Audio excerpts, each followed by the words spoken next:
Hello दोस्तों, मेरा नाम है अमर। स्वागत है आपका यूट्यूब चैनल जीके क्लास में।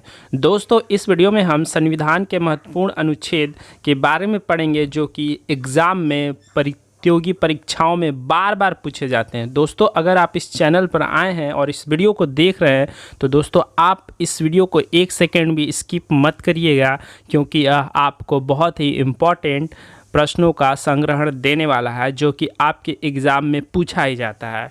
तो दोस्तों, अगर आप इस चैनल पर नए आए हैं तो इस चैनल को सब्सक्राइब करके बेल नोटिफिकेशन आइकन को दबा लीजिए, क्योंकि दोस्तों इस वीडियो पर एग्ज़ाम ओरिएंटेड जो मोस्ट इम्पॉर्टेंट प्रश्न होते हैं उसी को सेलेक्ट करके रेगुलर वीडियोस अपलोड करा जाता है। आपको इस चैनल से बहुत लाभ मिलने वाला है आपके एग्ज़ाम में। तो दोस्तों, इस चैनल को अभी सब्सक्राइब करके बेल नोटिफिकेशन आइकन को दबा लीजिए और इस वीडियो को देखिए बिना स्किप किए हुए। तो दोस्तों आइए इस वीडियो के पहले प्रश्न को देखते हैं जो कि काफ़ी इम्पॉर्टेंट है। दोस्तों, इस वीडियो का पहला प्रश्न है, भारतीय संविधान के किस अनुच्छेद के अंतर्गत राष्ट्रपति पर महाभियोग चलाया जा सकता है? तो इसका सही आंसर होगा दोस्तों ऑप्शन ए, अनुच्छेद 61 के तहत राष्ट्रपति पर महाभियोग चलाया जा सकता है। दोस्तों, यह जो प्रश्न है काफ़ी इम्पॉर्टेंट है, मोस्ट इम्पॉर्टेंट है, बार बार परीक्षाओं में पूछे गए हैं और आगे भी पूछे जाने की संभावना है। दोस्तों, यह प्रश्न जो भी आप देखेंगे इस वीडियो में वही पर प्रश्न लिए गए हैं जो कि एग्ज़ाम के पॉइंट ऑफ व्यू से काफ़ी इम्पॉर्टेंट है। तो दोस्तों, इस वीडियो को आप स्किप मत करिएगा, पूरा वीडियो देखिएगा, हर एक क्वेश्चन आपके लिए इम्पॉर्टेंट है। तो इसका सही आंसर होगा ऑप्शन ए, अनुच्छेद 61 के तहत राष्ट्रपति पर महाभियोग लगाया जा सकता है। दोस्तों, यहाँ पर कुछ ऑप्शन दिए हैं, उसके बारे में जान लेते हैं। ऑप्शन बी है अनुच्छेद 356। दोस्तों, 356 में राष्ट्रपति शासन के बारे में बताया गया है। प्रश्न पूछ सकता है राष्ट्रपति शासन किस अनुच्छेद के तहत लगता है, तो वह है अनुच्छेद 356। और अगर अनुच्छेद 360 की बात करें तो अनुच्छेद 360 में दोस्तों वित्तीय आपात के बारे में दिया गया है। और अनुच्छेद 352 की बात करें तो अनुच्छेद 352 राष्ट्रीय आपात के बारे में बताता है। ठीक है दोस्तों, ये सारे इम्पॉर्टेंट फैक्ट हैं जो आप याद कर लीजिएगा, एग्ज़ाम में पूछा जाता है। आइए दूसरा प्रश्न देखते हैं।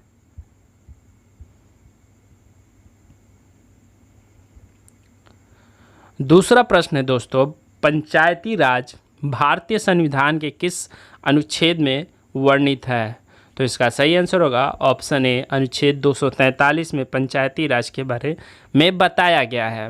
पंचायती राज जो है दोस्तों ये सबसे पहले राजस्थान के नागौर जिला में लागू हुआ। ठीक है दोस्तों, पंचायती राज किस अनुच्छेद के अंतर आता है? वो है अनुच्छेद 243 के अंतर्गत आता है। चलिए प्रश्न संख्या तीसरा देखते हैं दोस्तों।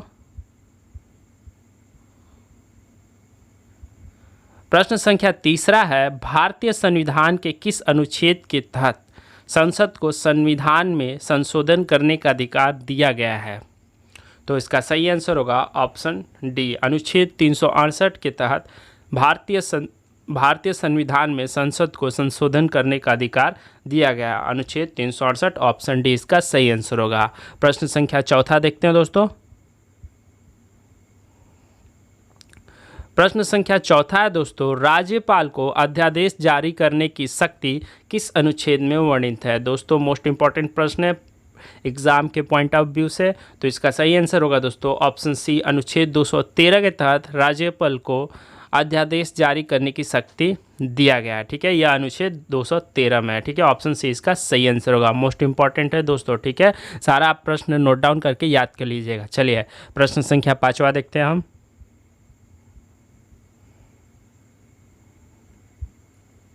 प्रश्न संख्या पाँचवा है, किस अनुच्छेद के अंतर्गत राज्य में नीति निर्देशक तथ्यों का उल्लेख है?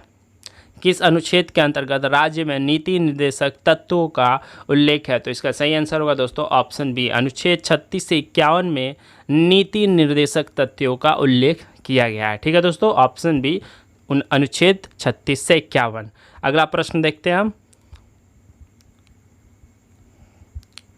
अगला प्रश्न है दोस्तों, किस अनुच्छेद के अंतर्गत भारत रत्न दिया जाता है? किस अनुच्छेद के अंतर्गत भारत रत्न दिया जाता है? तो दोस्तों इसका सही आंसर होगा ऑप्शन डी, अनुच्छेद 18 के तहत भारत रत्न दिया जाता है। भारत में जितने भी पुरस्कार दिए जाते हैं दोस्तों, वह अनुच्छेद 18 के तहत ही दिया जाता है। यह भी एग्जाम के पॉइंट ऑफ व्यू से काफ़ी इंपॉर्टेंट प्रश्न है। ठीक है दोस्तों, प्रश्न संख्या 6वां का आंसर क्या होगा?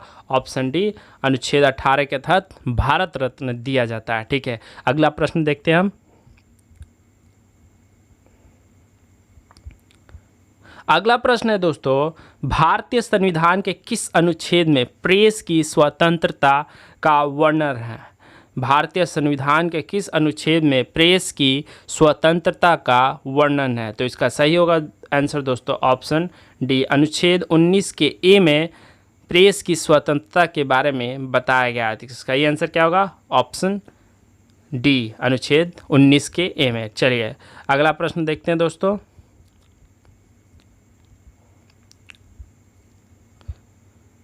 अगला प्रश्न है, किस अनुच्छेद के अंतर्गत, किस अनुच्छेद के द्वारा अस्पृश्यता छुआछूत का अंत हुआ? तो इसका सही आंसर होगा ऑप्शन बी, अनुच्छेद 17 के तहत अस्पृश्यता छुआछूत का अंत हुआ। ठीक है, अगला प्रश्न देखते हैं। सारे जो आप प्रश्न देख रहे हैं सारे इम्पॉर्टेंट है, आप स्किप मत करिएगा, आपको लाभ देगा यह वीडियो।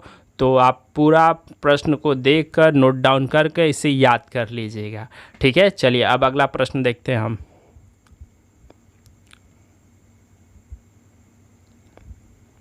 अगला प्रश्न है, किस अनुच्छेद में नागरिकों को मौलिक अधिकार प्रदान किया गया है? किस अनुच्छेद में नागरिकों को मौलिक अधिकार प्रदान किया गया है? तो इसका सही आंसर होगा ऑप्शन सी, अनुच्छेद 12 से 35 में नागरिकों को मौलिक अधिकार प्रदान किया गया है। ठीक है दोस्तों, मोस्ट इंपॉर्टेंट प्रश्न है एग्जाम के पॉइंट ऑफ व्यू से।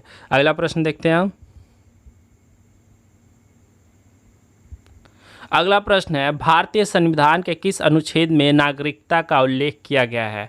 भारतीय संविधान के किस अनुच्छेद में नागरिकता का उल्लेख किया गया है? तो इसका सही आंसर होगा ऑप्शन ए, अनुच्छेद 5 से 11 में नागरिकता के बारे में बताया गया है। मोस्ट इंपॉर्टेंट क्वेश्चन एग्जाम के पॉइंट ऑफ व्यू से दोस्तों। अगला प्रश्न देखते हैं हम।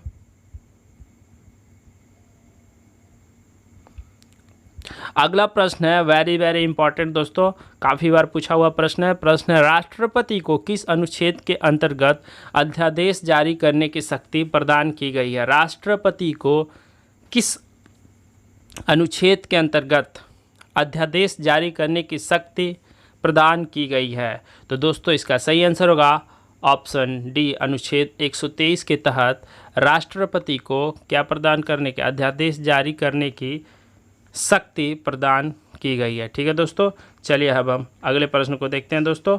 यहाँ पे कुछ ऑप्शन दिए हैं, उनके बारे में हम जान लेते हैं। अनुच्छेद 148, ऑप्शन ए, अनुच्छेद 148 में दोस्तों नियंत्रक एवं महालेखा परीक्षा की नियुक्ति के बारे में बताया गया है। नियंत्रक एवं महालेखा परीक्षा की नियुक्ति जो है वो राष्ट्रपति के द्वारा किया जाता है। ठीक है दोस्तों, 124 में दोस्तों, अनुच्छेद 124 में इस सर्वोच्च न्यायालय के गठन के बारे में बताया गया है, और अनुच्छेद 110 में दोस्तों धन विधेयक के बारे में बताया गया। ठीक है, अनुच्छेद 148 में क्या है, महालेखा परीक्षक और नियंत्रण महालेखा परीक्षक की नियुक्ति के बारे में बताया गया है।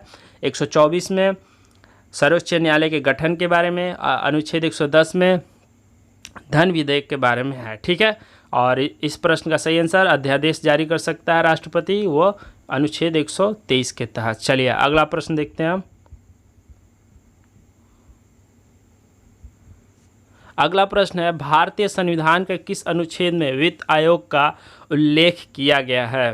तो इसका सही आंसर होगा ऑप्शन बी, अनुच्छेद 280 में वित्त आयोग का उल्लेख किया गया। हर एक 5वें साल राष्ट्रपति एक वित्त आयोग की स्थापना करेगा, इस अनुच्छेद 280 में यह बताया गया है। ठीक है दोस्तों, अनुच्छेद 280 में वित्त आयोग के उल्लेख किया गया है। चलिए अगला प्रश्न देखते हैं हम।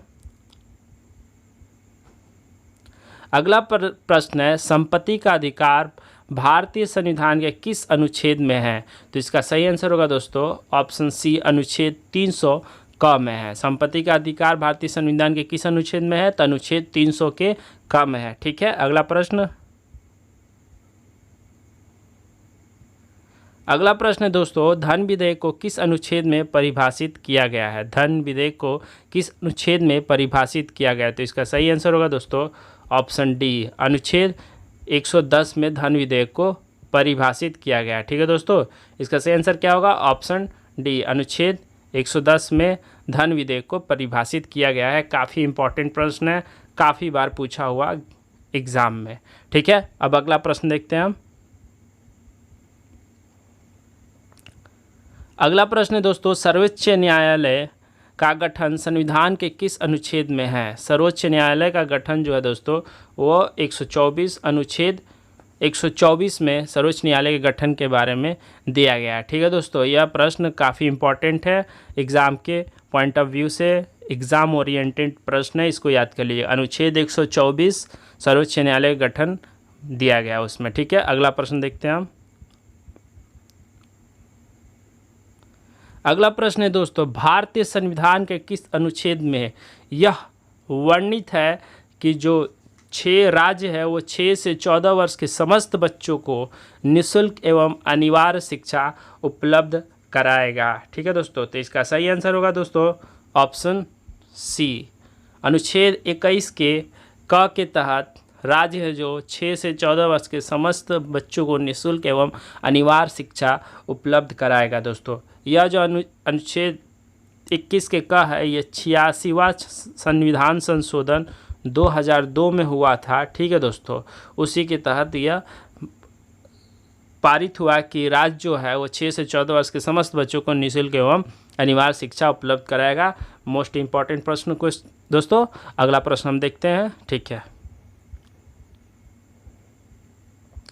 अगला प्रश्न है, किस अनुच्छेद में यह वर्णित है कि भारतीय संघ की कार्यपालिका शक्ति राष्ट्रपति में निहित होगी? तो दोस्तों इसका सही आंसर है ऑप्शन ए, अनुच्छेद 53 में यह निहित है कि जो भारतीय संघ की कार्यपालिका है वो शक्ति किस में होगी? निहित होगी राष्ट्रपति में। ठीक है दोस्तों, चलिए अगला प्रश्न देखते हैं हम। अगला प्रश्न है, भारतीय संविधान का कौन सा अनुच्छेद बालकों के नियोजन का प्रतिषेध करता है? तो इसका सही आंसर होगा ऑप्शन ए, अनुच्छेद 24। अनुच्छेद 24 के तहत बालकों को नियोजन का प्रतिषेध करता है। इसमें है दोस्तों कि 14 वर्ष से कम आयु वाले किसी भी बच्चे को जहाँ पे जोखिम भरे काम होंगे या किसी भी कल कारखाने में उन्हें नहीं काम करने दिया जाएगा। ये अनुच्छेद 24 में वर्णित है। ठीक है दोस्तों, ये काफ़ी बार पूछा हुआ प्रश्न है, मोस्ट इम्पॉर्टेंट एग्ज़ाम के पॉइंट ऑफ व्यू से। ठीक है दोस्तों, इसके याद कर लीजिएगा। चलिए अगला प्रश्न देखते हैं हम। अगला प्रश्न है, किस अनुच्छेद में नियंत्रक महालेखा परीक्षक की नियुक्ति का उल्लेख है? आपको ऊपर आपको ऑप्शन में बताया था दोस्तों, तो इसका सही आंसर बता दीजिए। अगर आपको मालूम है तुरंत कमेंट करिए इसका सही आंसर। आइए जानते हैं इसका सही आंसर क्या होगा इसका सही आंसर ऑप्शन डी, अनुच्छेद 148 के तहत नियंत्रक महालेखा परीक्षक की नियुक्ति होती है। ठीक है दोस्तों, इसकी नियुक्ति कौन करता है? कभी कभी एग्जाम में पूछ लेता है कि नियंत्रक महालेखा परीक्षक की जो नियुक्ति है वो कौन करता है? तो वह दोस्तों राष्ट्रपति करता है। ठीक है दोस्तों, यह राष्ट्रपति करता है। क्वेश्चन कभी कभी ये भी पूछ लेता है कि इनके पद से हटा कौन सकता है? तो जो इसके नियंत्रक और महालेखा परीक्षक को जो इसके पद से हटा सकता है वो है संसद के जो दोनों सदनों के सदस्य होते हैं, उन्हीं के समावेदन पे इनको हटाया जा सकता है। इनकी कार्यकाल कितने वर्ष की होती है? वह 6 वर्ष की होती है दोस्तों। अगर वो 65 वर्ष की आयु पूरा कर लिए 6 वर्ष से पहले, तो वह अवकाश ग्रहण कर लेते हैं। और इनका काम क्या होता है? यह जो है सार्वजनिक धन का संरक्षण करते हैं और भारत में जितने भी राज्य हैं और केंद्र शासित प्रदेश हैं उसमें जितने भी कल्याणकारी योजनाएं आते हैं और जो धन खर्चे होते हैं वह विधि के अधीन हुई हैं कि नहीं, इसी बात की यह संपरीक्षा करते हैं नियंत्रक महालेखा परीक्षा। ये कुछ इंपॉर्टेंट फैक्ट है जो आपको बता दिए, ये एग्ज़ाम में पूछे जाते हैं। ठीक है दोस्तों, आप हर एक प्रश्न को जो मैंने बताया काफ़ी बार एग्ज़ाम में पूछा गया है और बहुत इंपॉर्टेंट है। तो चलिए अब हम अगले प्रश्न को देखते हैं। अगला प्रश्न है दोस्तों, ऐसे कौन सा अनुच्छेद है जो राष्ट्रीय आपात के समय निरस्त नहीं होते हैं? ऐसे कौन सा अनुच्छेद है जो राष्ट्रीय आपात के समय निरस्त नहीं होते हैं? दोस्तों अगर बात करें राष्ट्रीय आपात तो किस अनुच्छेद के अंतर्गत आता है? चलिए बताइए, अगर मालूम है तुरंत कमेंट करिए। आइए आप पर छोड़ता हूँ, कमेंट तुरंत करिए क्या है राष्ट्रीय आपात, आप रिवाइज कर लीजिए। ठीक है, राष्ट्रीय आपात क्या होता है दोस्तों? चलिए हम बताते हैं। इसका होता है 352। 352 में क्या दिया गया है? राष्ट्रीय आपात के बारे में बताया गया है। ठीक है दोस्तों, अगर 356 की बात करें तो उसमें क्या दिया गया है? तो राष्ट्रपति शासन के बारे में दिया गया है। ठीक है दोस्तों, अगर बात करें 360 तो 360 में क्या दिया गया है? उसमें दिया गया है दोस्तों वित्तीय आपात के बारे में दिया गया है। ये 3 प्रकार के आपात होते हैं जो आपको जानना है, याद रखना है, हमेशा पूछता है। चलिए, तो प्रश्न है कि जो राष्ट्रीय आपात के समय निरस्त नहीं होते हैं, तो दोस्तों इसका सही आंसर होगा ऑप्शन सी, अनुच्छेद 20 और 21 जो है वो राष्ट्रीय आपात के समय निरस्त नहीं होते हैं। 20 और 21 है क्या? अगर बात करें अनुच्छेद 20 और 21 की तो वह है क्या? देखिए दोस्तों, जो 20 है वो अपराधों के लिए दोष सिद्धि के संबंध में संरक्षण देता है, और जो 21 है दोस्तों वह है प्राण एवं दैहिक स्वतंत्रता का संरक्षण देता है। ठीक है दोस्तों, यहाँ पर अगर ऑप्शन डी अनुच्छेद 14 की बात करें तो अनुच्छेद 14 में दोस्तों विधि के समक्ष समता का अधिकार देता है, और 18 में उपाधियों का अंत देता है। ठीक है दोस्तों, चलिए कुछ फैक्ट थे जो आपको बता दिए, काफ़ी इंपॉर्टेंट है, इसको याद कर लीजिएगा। चलिए अब अगला प्रश्न देखते हैं हम। अगला प्रश्न है, किस अनुच्छेद के अंतर्गत सर्वोच्च न्यायालय राष्ट्रपति को सलाह दे सकता है?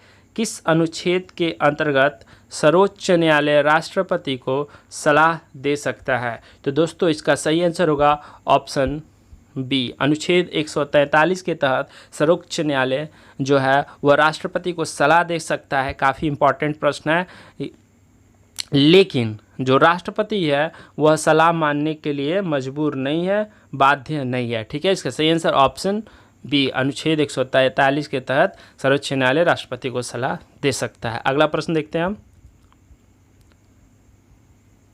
अगला प्रश्न है, संविधान के किस अनुच्छेद में न्यायपालिका और कार्यपालिका को पृथक रखने का प्रावधान है? तो दोस्तों इसका सही आंसर होगा ऑप्शन डी, अनुच्छेद 50। अनुच्छेद 50 के में यह दिया गया है कि न्यायपालिका और कार्यपालिका को पृथक रखने का प्रावधान है। ठीक है दोस्तों, यहाँ पे कुछ अनुच्छेद दिए हैं उनके बारे में जान लेते हैं। देखिए, जो अनुच्छेद 52 है इसको आप लिख लीजिए। अनुच्छेद 52 में राष्ट्रपति का पद दिया गया है। ठीक है दोस्तों, अनुच्छेद में 52 में क्या दिया गया है? राष्ट्रपति का पद दिया गया है। अनुच्छेद 63 की बात करें तो अनुच्छेद 63 में क्या दिया गया है? उपराष्ट्रपति का पद दिया गया है। 52 में राष्ट्रपति, 63 में उपराष्ट्रपति, और 53 में क्या दिया गया है दोस्तों? तो इसमें दिया गया है भारतीय संघ की जो कार्यपालिका होगी शक्ति वो राष्ट्रपति में निहित होगी। ठीक है दोस्तों, इसको आप लिखकर याद कर लीजिएगा, काफ़ी इंपॉर्टेंट है, बार बार पूछ लेता है। चलिए, तो इस प्रश्न का सही आंसर क्या होगा? ऑप्शन डी, अनुच्छेद 50 में न्यायपालिका और कार्यपालिका को पृथक रखने का प्रावधान है। चलिए अब अगला प्रश्न देखते हैं हम।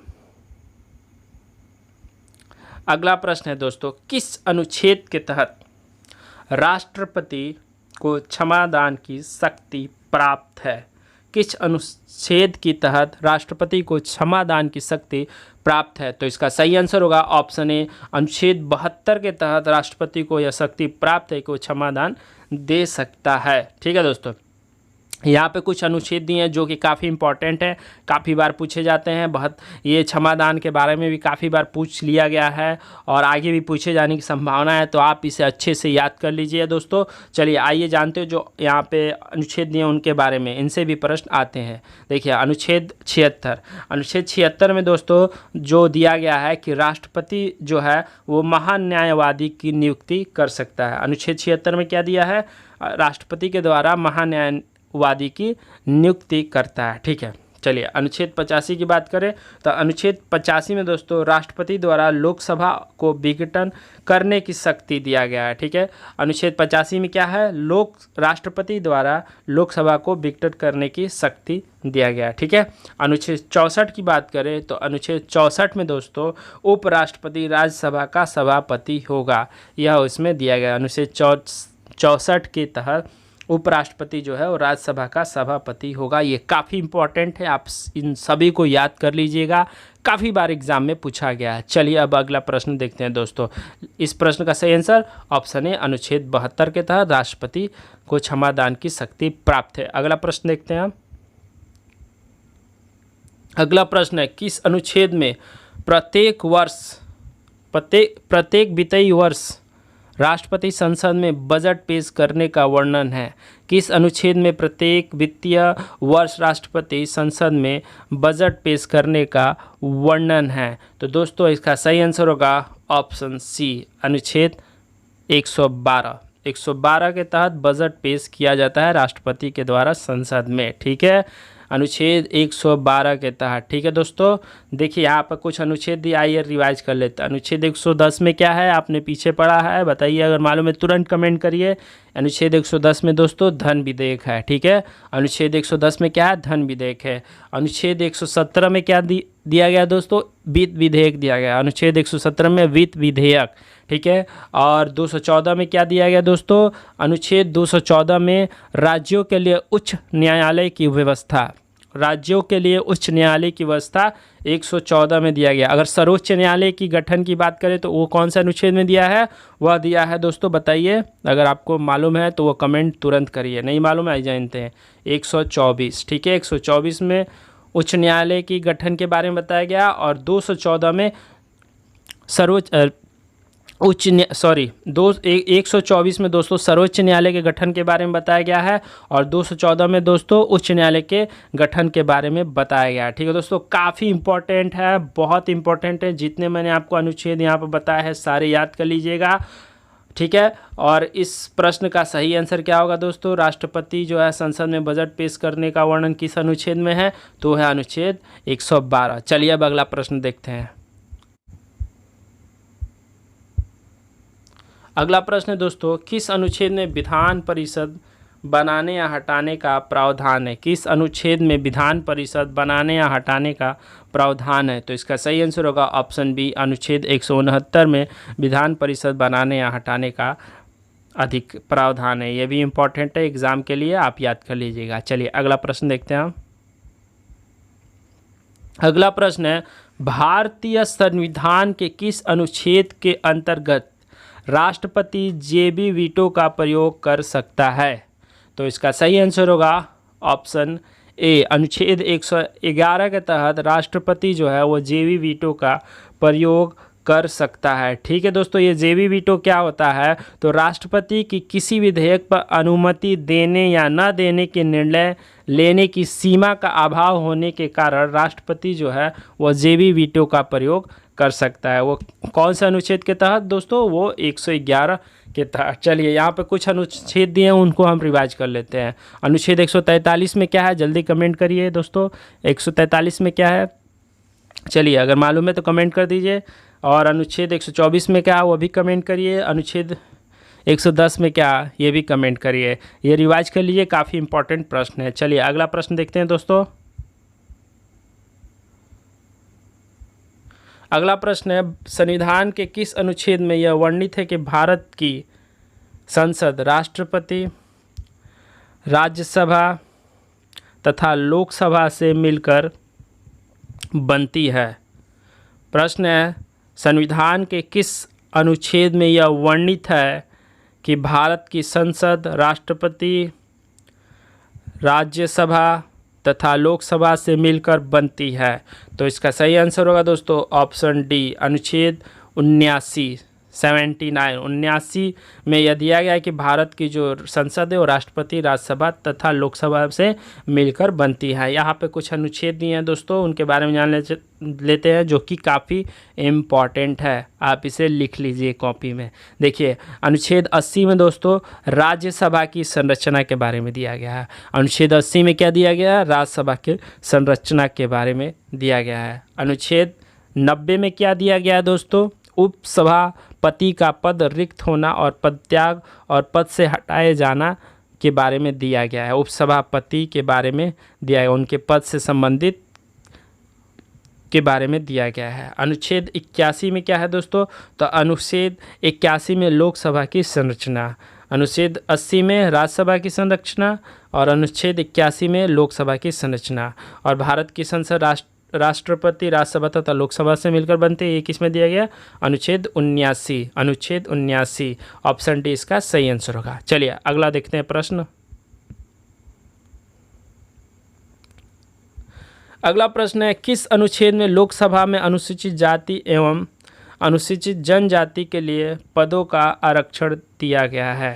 ठीक है दोस्तों, प्रश्न है किस अनुच्छेद में अनुसूचित जाति, अनुसूचित जनजाति के पदों का आरक्षण दिया गया है? तो इसका सही आंसर होगा ऑप्शन बी, 330 में अनुसूचित जाति, अनुसूचित जनजाति के पदों के आरक्षण के बारे में दिया गया है। ठीक है दोस्तों, चलिए अगला प्रश्न है दोस्तों, भारत के संचित निधि का उल्लेख संविधान के किस अनुच्छेद में है? तो इसका सही आंसर है ऑप्शन ए, अनुच्छेद 266 के 1 में संचित निधि के बारे में बताया गया। संविधान के अनुच्छेद 266 में संचित निधि के बारे में उल्लेख किया गया है। ठीक है दोस्तों, चलिए अगला प्रश्न देखते हैं हम। अगला प्रश्न है, किस अनुच्छेद के तहत राष्ट्रीय महत्व के स्मारकों, स्थानों और वस्तुओं को संरक्षण दिया गया है? किस अनुच्छेद के तहत राष्ट्रीय महत्व के स्मारकों, स्थानों और वस्तुओं को संरक्षण दिया गया है? तो इसका सही आंसर होगा दोस्तों ऑप्शन सी, अनुच्छेद 49 के तहत जितने भी राष्ट्रीय महत्व के स्मारक हैं, स्थान हैं, वस्तु हैं, उनको संरक्षित किया गया है। ठीक है दोस्तों, काफ़ी बार ये एग्ज़ाम पूछा गया है, आप इसको याद कर लीजिएगा। जितने भी प्रश्न यहाँ पर बताया गया है आपके लिए इम्पोर्टेंट है। चलिए अगला प्रश्न देखते हैं हम।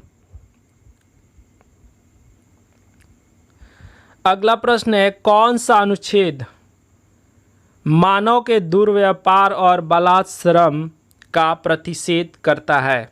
तो इसका सही आंसर होगा दोस्तों ऑप्शन ए, अनुच्छेद 23 में यह दिया गया है, मानव के दुर्व्यापार और बलात्श्रम का प्रतिषेध। ठीक है दोस्तों, चलिए अगला प्रश्न देखते हैं हम। अगला प्रश्न है मोस्ट इम्पॉर्टेंट, काफ़ी बार एग्जाम में पूछा गया प्रश्न है कि डॉक्टर भीमराव अंबेडकर ने किस अनुच्छेद को संविधान की आत्मा कहा है? तो इसका सही आंसर होगा ऑप्शन डी, अनुच्छेद 32 को भीमराव अंबेडकर ने संविधान की आत्मा कहा है। ठीक है दोस्तों, इसको आप याद कर लीजिए, काफ़ी इम्पॉर्टेंट प्रश्न है, काफ़ी बार पूछा गया एग्ज़ाम में है।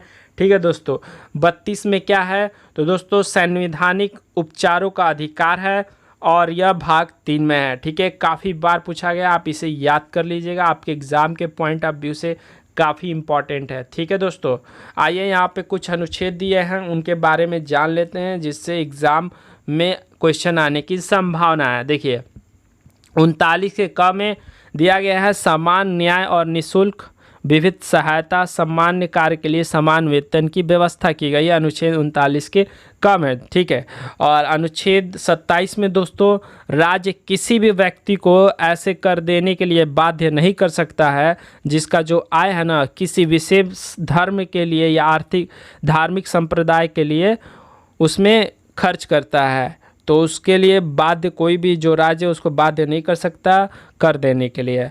और जो 39 का ग है दोस्तों, 39 के ग में धन का समान वितरण के बारे में उल्लेखित है। ठीक है, यह काफ़ी इंपॉर्टेंट प्रश्न है, काफ़ी बार पूछा गया है प्रश्न कि भीमराव अंबेडकर ने किस अनुच्छेद को संविधान का आत्मा कहा है? तो है अनुच्छेद 32 संवैधानिक उपचारों का अधिकार। चलिए अब अगला प्रश्न देखते हैं हम। अगला प्रश्न है दोस्तों, संविधान के किस संशोधन द्वारा मौलिक कर्तव्यों को संविधान में जोड़ा गया है? संविधान के किस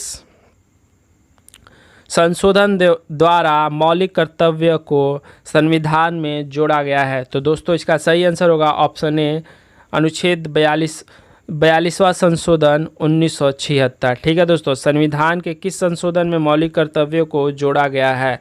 तो इसका सही आंसर क्या होगा? ऑप्शन ए, अनुच्छेद 42वां संशोधन 1976। कौन सा अनुच्छेद में है दोस्तों? आप इसका आंसर कमेंट में तुरंत बताइए। चलिए अब अगला प्रश्न देखते हैं हम। अगला प्रश्न है, संविधान के किस अनुच्छेद में राष्ट्रपति के निर्वाचन के लिए निर्वाचक मंडल का वर्णन है? संविधान के किस अनुच्छेद में राष्ट्रपति के निर्वाचन के लिए निर्वाचक मंडल का वर्णन है? तो सही आंसर है दोस्तों अनुच्छेद 55 में राष्ट्रपति के निर्वाचन के लिए निर्वाचक मंडल का वर्णन है। ठीक है दोस्तों, ये काफ़ी बार पूछा हुआ प्रश्न है, आप इसको अच्छे से याद कर लीजिएगा। ठीक है, चलिए यहाँ पर कुछ ऑप्शन दिए हैं, अनुच्छेद दिए हैं, उनके बारे में जान लेते हैं। अनुच्छेद 58 में दोस्तों राष्ट्रपति के पद के बारे में दिया गया है। ठीक है, काफ़ी इंपॉर्टेंट है, याद रखिएगा। अनुच्छेद 58 में राष्ट्रपति के पद के बारे में दिया गया है। ठीक है दोस्तों, ये काफ़ी इंपॉर्टेंट है, बता दिया। चलिए अगला प्रश्न देखते हैं हम। जो दोस्तों यहाँ पे इम्पॉर्टेंट है, आपको उस अनुच्छेद के बारे में मैं यहाँ पर डिस्कस कर दे रहा हूँ, जिससे एग्ज़ाम में प्रश्न आने की संभावना है। चलिए ये प्रश्न देखते हैं हम। प्रश्न है, उपराष्ट्रपति के निर्वाचन के लिए निर्वाचक मंडल का उल्लेख संविधान के किस अनुच्छेद में है? तो दोस्तों इसका सही आंसर होगा ऑप्शन ए, अनुच्छेद 66 में उपराष्ट्रपति के निर्वाचन के लिए निर्वाचक मंडल का उल्लेख है संविधान के अनुच्छेद 66 में। इससे पहले हमने क्या पढ़ा था? राष्ट्रपति के निर्वाचन के लिए निर्वाचक मंडल का उल्लेख का वर्णन किस अनुच्छेद में है? वो 55 में है, और उपराष्ट्रपति के लिए 56 में है। ठीक है दोस्तों, चलिए यहाँ पर कुछ ऑप्शन दिए हैं जो जान लेते हैं, जो एग्ज़ाम में प्रश्न आ जाते हैं इससे। अनुच्छेद 67 में दोस्तों उपराष्ट्रपति की पदावधि के बारे में दिया गया है, और अनुच्छेद 56 में दोस्तों राष्ट्रपति के पदावधि के बारे में दिया गया है। 67 में उपराष्ट्रपति के पदावधि, और 56 में राष्ट्रपति की पदावधि। ठीक है दोस्तों, और यहाँ पे अगर ऑप्शन डी की बात करें, अनुच्छेद 65, तो अनुच्छेद 65 में दोस्तों दिया है आपका, जब राष्ट्रपति की पद खाली रहेगा तो जो उपराष्ट्रपति है वह क्या करेगा? राष्ट्रपति की हैसियत से कार्य करेगा। यह अनुच्छेद 65 में दिया गया है, या ऑप्शन डी में। ठीक है दोस्तों, तो अगर आप इसका सही आंसर क्या था? इसका सही आंसर ऑप्शन ए, अनुच्छेद 66 में उपराष्ट्रपति के निर्वाचन के लिए निर्वाचक मंडल का उल्लेख किया गया है। ठीक है, और 55 में राष्ट्रपति के निर्वाचन के लिए निर्वाचक मंडल का उल्लेख किया गया है। काफ़ी इंपॉर्टेंट है, आप इसे याद कर लीजिएगा। चलिए अगला प्रश्न देखते हैं हम। भारतीय संविधान के किस अनुच्छेद के अनुसार प्रधानमंत्री की नियुक्ति राष्ट्रपति करेगा तथा अन्य मंत्रियों की नियुक्ति राष्ट्रपति जो है प्रधानमंत्री के सलाह पर करेगा? ठीक है दोस्तों, तो इसका सही आंसर होगा ऑप्शन डी,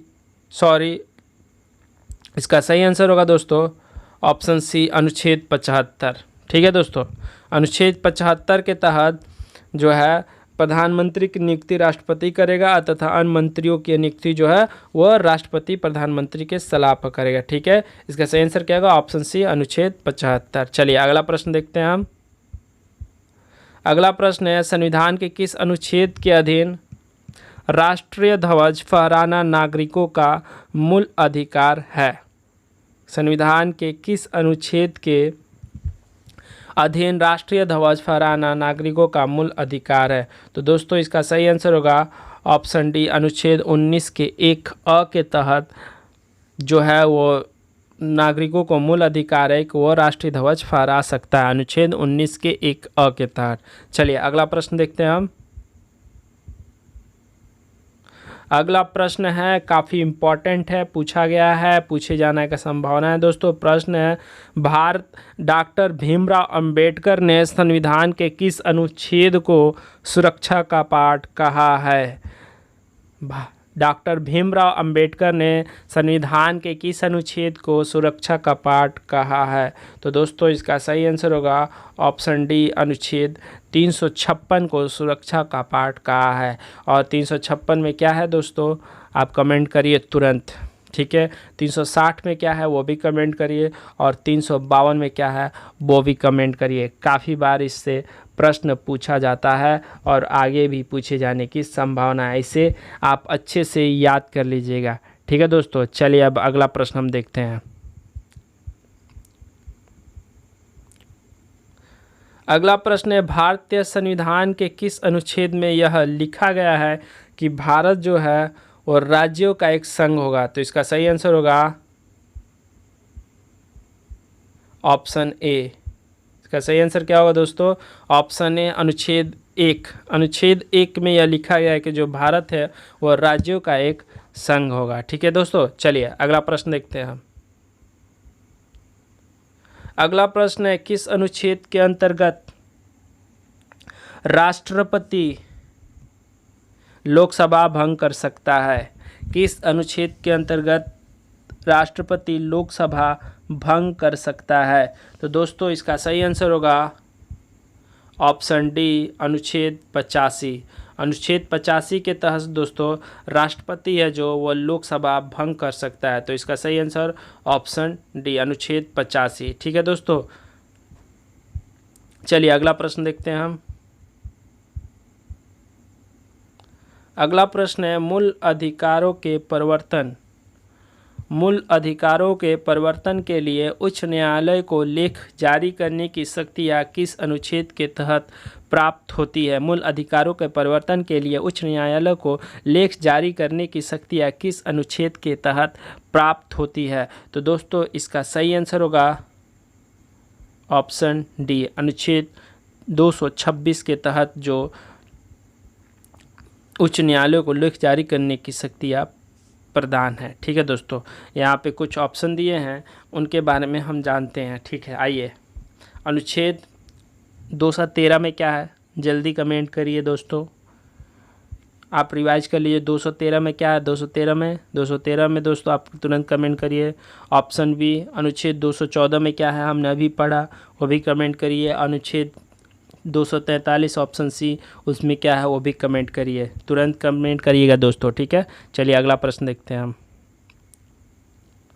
अगला प्रश्न है दोस्तों, संविधान अनुच्छेद 356 का संबंध किससे है? अनुच्छेद 356 का संबंध किससे है? तो दोस्तों इसका सही आंसर होगा, आप कमेंट करिए तुरंत। आइए हम जानते हैं इसका आंसर क्या होगा। अनुच्छेद 356 का संबंध है दोस्तों राष्ट्रपति शासन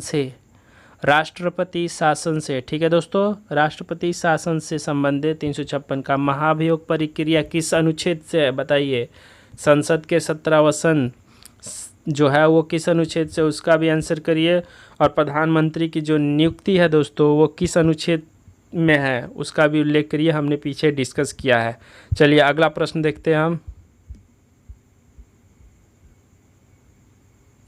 अगला प्रश्न है दोस्तों, भारतीय संविधान के किस अनुच्छेद में संसद के संयुक्त अधिवेशन का प्रावधान है? भारतीय संविधान के किस अनुच्छेद में संसद के संयुक्त अधिवेशन का प्रावधान है?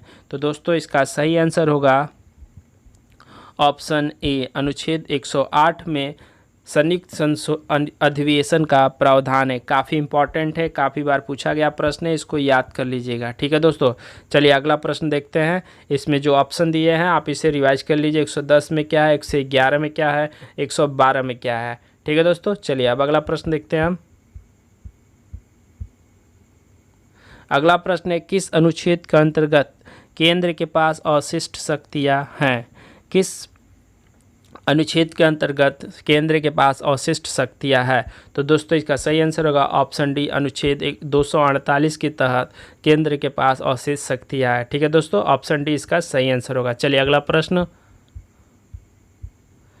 अगला प्रश्न है दोस्तों, संविधान के किस अनुच्छेद के अंतर्गत सर्वोच्च न्यायालय के न्यायाधीश पर महाभियोग चलाया जा सकता है? संविधान की किस अनुच्छेद के अंतर्गत सर्वोच्च न्यायालय के न्यायाधीश पर महाभियोग चलाया जा सकता है? तो दोस्तों इसका सही आंसर होगा ऑप्शन डी, अनुच्छेद 124(4) के तहत सर्वोच्च न्यायालय के न्यायाधीश पर महाभियोग चलाया जा सकता है। दोस्तों 124 के तहत ही सर्वोच्च न्यायालय का गठन होता है और 124 जो है 124(4) के तहत क्या होता है, सर्वोच्च न्यायालय के न्यायाधीश पर महाभियोग चलाया जा सकता है। ठीक है दोस्तों, चलिए हमने यहाँ पर दोस्तों 45 मोस्ट इम्पॉर्टेंट प्रश्नों का अध्ययन किया है जो कि आपके एग्ज़ाम के पॉइंट ऑफ व्यू से काफ़ी इम्पॉर्टेंट है। अगर आपने यहाँ तक पूरा प्रश्न देखा तो आप दोस्तों आपने बहुत अपना कीमती समय दिया इस वीडियो पर। आप जितना प्रश्न पढ़े हैं उसे याद कर लीजिएगा, आपके एग्ज़ाम में पूछा जाएगा।